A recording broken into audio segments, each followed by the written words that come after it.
দর্শক, এই মুহূর্তে কুমিল্লা থেকে ভোটের সবশেষ খবর জানাচ্ছেন প্রতিনিধি আবু মুসা।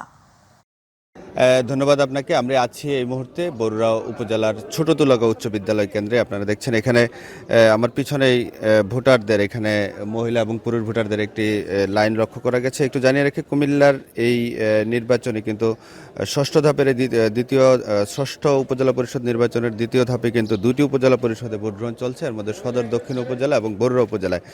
এবং এই দুটি উপজেলায় কিন্তু সকাল 8টা থেকে ভোট গ্রহণ শুরু হয়েছে। এই ভোট গ্রহণ কিন্তু বিকেল 4টা পর্যন্ত চলবে এবং নির্বাচনকে অবাধ সুষ্ঠু করার জন্য কিন্তু প্রশাসনের পক্ষ থেকে বেশ ব্যবস্থা গ্রহণ করা হয়েছে। একটু জানিয়ে রাখি, এই দুটি উপজেলায় 191টি কেন্দ্রে মোট 4,87,000 ভোটার তাদের ভোটাধিকার প্রয়োগ করার কথা রয়েছে। দুটি উপজেলার মধ্যে 6 জন চেয়ারম্যান প্রার্থী, পুরুষ ভাইস চেয়ারম্যান 10 জন এবং মহিলা ভাইস চেয়ারম্যান পদে 6 জন কিন্তু প্রতিদ্বন্দ্বিতা করছে।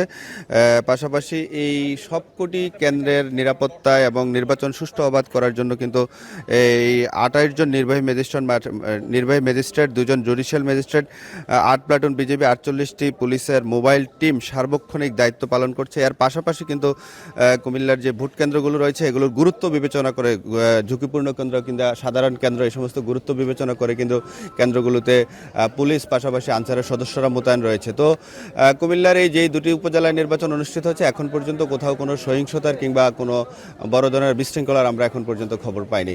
তো এই ছিল কুমিল্লা থেকে নির্বাচনের সর্বশেষ অবস্থা।